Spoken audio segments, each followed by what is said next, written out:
Talk to the Self, going over the astrological energy forecast for June 26th to July 2nd. So this week is going to be kind of a really big week because it's going to be focusing on endings that are needed for us to, in order for us to be able to move forward. We're talking like healing and a lot of luck in business. So let's get started. Okay, so we will have 3 planets that will be in retrograde. So retrograde just means there's going to be a slow down of energies because right now we're being called to slow down, to reevaluate, to review the lessons. Okay, so the first one we have is Pluto that was in retrograde from May 1st and will be so until October 10th. Pluto is the lord of the underworld, so this is all about inner transformation. Okay, and then Saturn retrograde, which started June 17th and will last into November 6th. This is going to be having us reviewing those past lessons in order to move forward, healing the wounds. So no new lessons will be presented at this time, but it's having us focus on ourselves and do some deep introspective work so that we can move forward in this new beginning. Okay, and thirdly, that's getting ready to occur this week, is Neptune retrograde, which will go into retrograde June 30th and will be around until December 6th. This is going to lift the veil, so to speak, and truth is going to be exposed. Now, in combination with Pluto retrograde, this could be truly transformative events in history. This could be like activism. This could be numerous things, but the veil is going to be lifted, and everything that's been hidden all this time is going to be brought forward. So secrets reveal that that have been hidden for a very, very long time. If you think about with humanity and with governments and all that and all the shady stuff, the veil's going to be lifted, guys, and we're going to get a nice little preview that we can't ignore anymore. Okay, so let's get into the week's energies. Okay, so June 26th, Mars will square Uranus. Okay, so you may feel a little depleted. Your energy may feel depleted. It may feel like you're also not moving very forward fast. You're not going anywhere fast. You feel kind of stagnant. You feel put on pause. How to work with these energies would be to stick to a routine in order to get things done. Make a checklist, so that way you can hold yourself accountable. This is going to be a day that has a lot of emotionally healing conversations that occur that will bring about more harmony in the home. We are facing an end of something important in our lives that needs to be healed before we can move forward. Like I said, some kind of wound that you have needs to be healed and examined before, and the lesson learned before you can move forward on this journey. Okay, and then June 28th, the moon will be in Scorpio and the sun will trine Saturn. So we're going to have this investigative focus, because Scorpio is all about being investigative and maybe some kind of, they're very just on it, is the only way I can describe it, where you're going to have to face the challenges that you have been avoiding. There's going to be an area that you have to further investigate, and you're going to have to act on it. You're going to have to face this challenge that maybe you didn't feel ready to complete before, but you're going to feel like you need to do so now. The energy for this day is going to be favorable for success in our life purpose because we're going to feel an overall sense of groundedness and security. So it's a great day for meetings, sharing of ideas, journaling. Okay, and then on June 30th, Neptune retrograde in Pisces until December 6th. So this is going to be bringing everything that was in the unconscious into the consciousness. So dreams can take on a mystical quality because remember, Pisces is very emotional, is very introspective, as well as is mystical. Can take on a mystical quality. Because like I said, the veil is going to be lifted from our eyes. Deceptions are going to be revealed. The truth exposed. It may result in challenging your old outdated beliefs that you have to shed before you can move forward. During this time, you may experience some kind of creative blocks. And if you do, don't fear. This is a pause for you. New ideas will submerge at the end of this retrograde. So you may feel like you're not getting anywhere fast right now, but at the end of this retrograde, you're going to be refreshed and have all those fresh ideas and and just all those ideas that you've been trying to manifest for some time. Also on this day, Mercury's going to trine Saturn, and Moon will be in Sagittarius. We're going to be focusing and recognizing all the positive on our journey. So think of where you came from and think of where you are now. I've heard here recently from my friend Lisa Ann. Check out her tarot page if you like to listen to some tarot messages from her.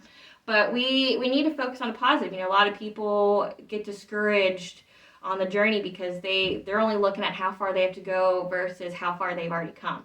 So recognize and be appreciative of things that didn't break you, you know, things that your light didn't, you know, diminish, that nobody was able to put out your fire. Celebrate that. Think of the positive and that. And then during this day, you may have some kind of pull to research some kind of topic, may give you some subject to further study. And this is whatever you're being drawn to, look into it. Absorb the information that is being presented to you, because this is an opportunity. This is an opportunity for you to provide more freedom in your life later. So absorb this knowledge. Absorb whatever your higher self is trying to gear you towards, because that is something that you're going to need to experience more freedom in your life later. Okay?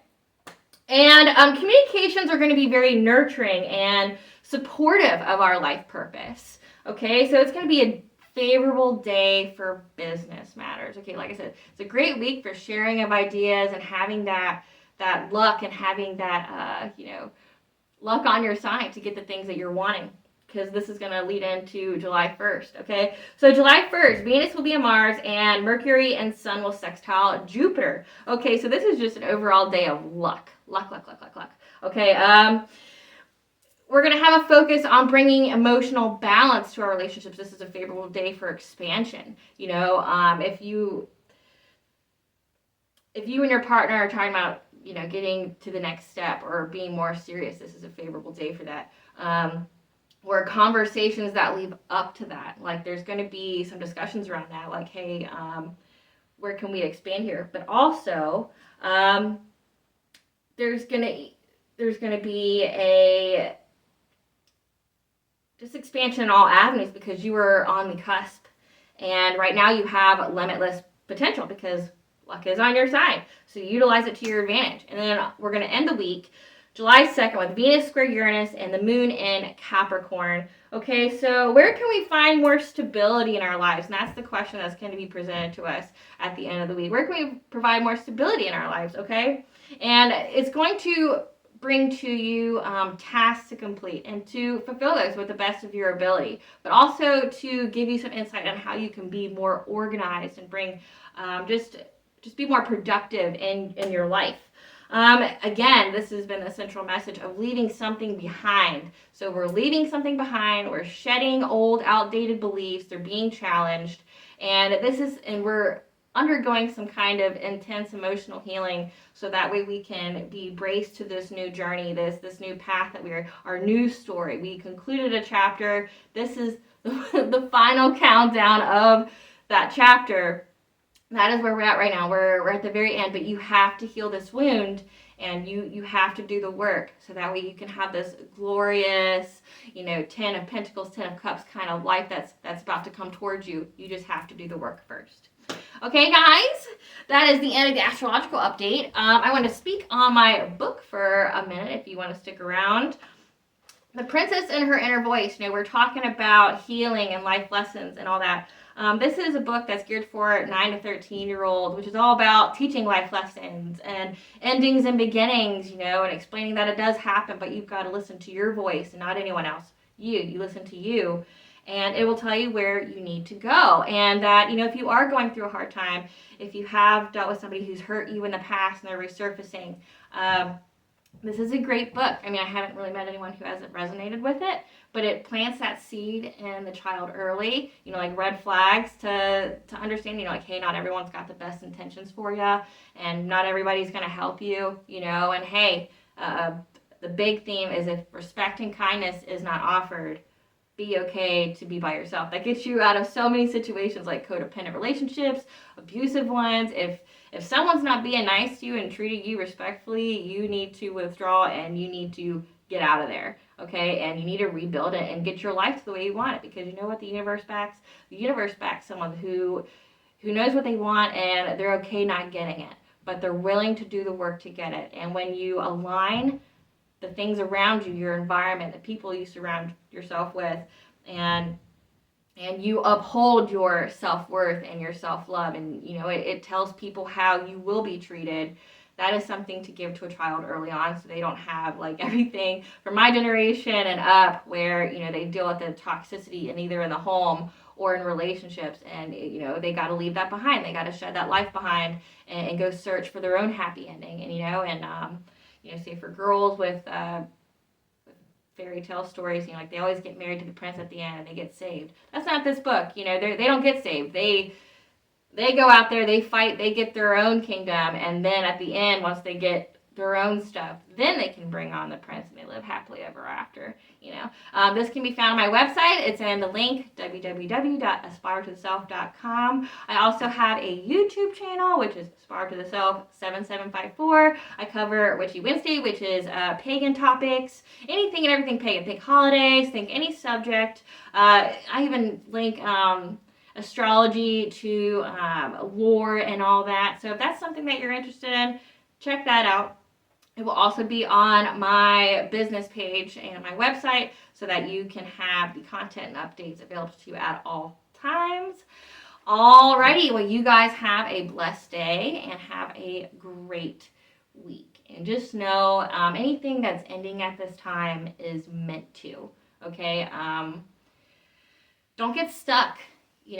Understand that what's being presented to you now, it has to be left behind, and whatever the trigger wound for it is the one that you have to heal. So if,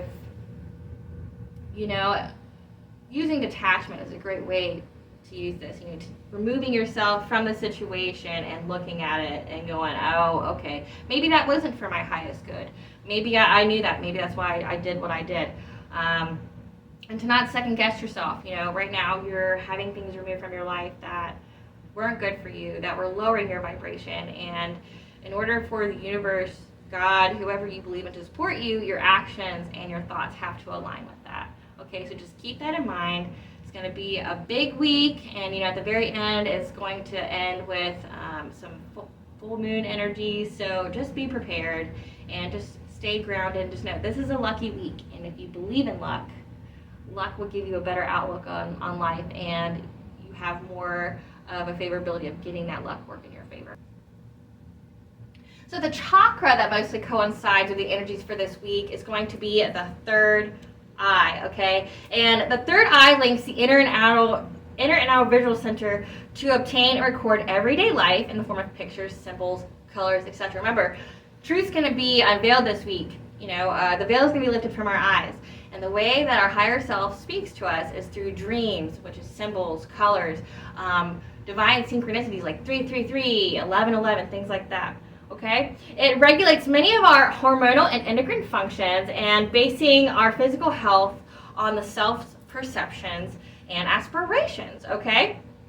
The third eye is the house of the soul, and the way in which it communicates is it's desired for our future, and will present images as views that need to be changed in order to reach it. So your third eye is going to give you opportunities. It's going to show you a possible pathway, and if you go yay or nay, it's going to align its energy, which then aligns opportunities to come to you that supports whatever option that was. Okay, and the pituitary gland is an important energetic organ. It contains magnetically sensitive compounds that acts like a compass in birds, therefore is our compass in our life journey. So it tells you where you need to go and what you can have. This chakra enables us to be sensitive to electromagnetic fields, in which provides us with internal messages like protection, to run, to get to safety. The yang aspect of this chakra pertains to the ability to see and reach the future and perform strategic planning measures. The yin function relates to self-image and self-perception. This is the source of our visions and our foresight, and gives us, like I said, options for our future, and will raise its vibration, raise you say, well, raising your mind, say that the topic is for healing this week. It's going to bring whatever wound that you need healed to the surface this week. Okay? So be prepared for that. If there is a misalignment in this chakra that has manifested physiologically, there could result from hormone imbalances, severe anxiety, development issues, headaches like in the brow, either from underuse or overuse. Say if you're getting blockages this week, you may get headaches. Addictions usually stem from this chakra, revolve around self-image, like over and under eating, anorexia, bulimia, etc.